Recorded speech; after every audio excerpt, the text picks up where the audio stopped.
কই কিন্তু এটা লোকাল না, এটা এটা কিন্তু লোকাল না, মানে খারাপ হবে না, খারাপ হবে না যে আপনি খেতে খারাপ গন্ধ বন্ধ হবে, ওটা হবে না। আর কি মাছ আছে? আর জ্যান্ত রুই খান? না, রুই কালকেই খাচ্ছি।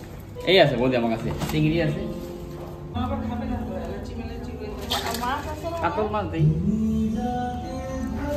এক কই দেবে? হাফ করবেন? এক করে কি হবে? চিংড়ি মাছ যে কই বোধহয় রাখবো। কই খান আপনি, একদম খারাপ লাগবে না, একদম খারাপ লাগবে না, সত্যি কথা।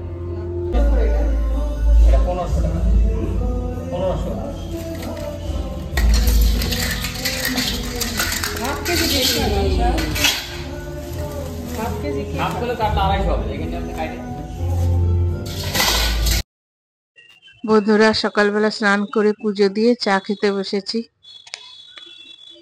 এই যে চা খেয়ে নিয়ে এবার রওনা দেবো মার্কেটের দিকে। এদিকে তুলসী দিয়ে এসে গেছে, মানে আজকে লাউটাও কিছু একটা রান্না করবে। যাই হোক মার্কেটে যাব, সাই বাবাকে গোলাপ ফুল দেব।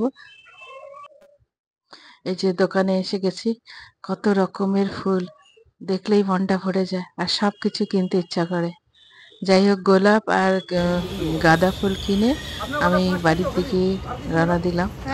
কিন্তু আসার পথে দেখলাম দুটো পুজো, গণেশ পুজো দারুণ সাজিয়েছে।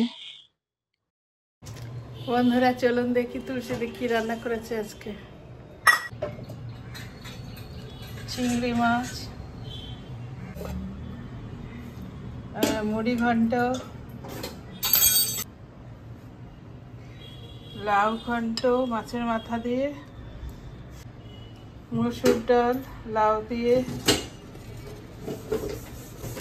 আর সকালের 5 স্পেশালি একটা সবজি ছিল সেটা।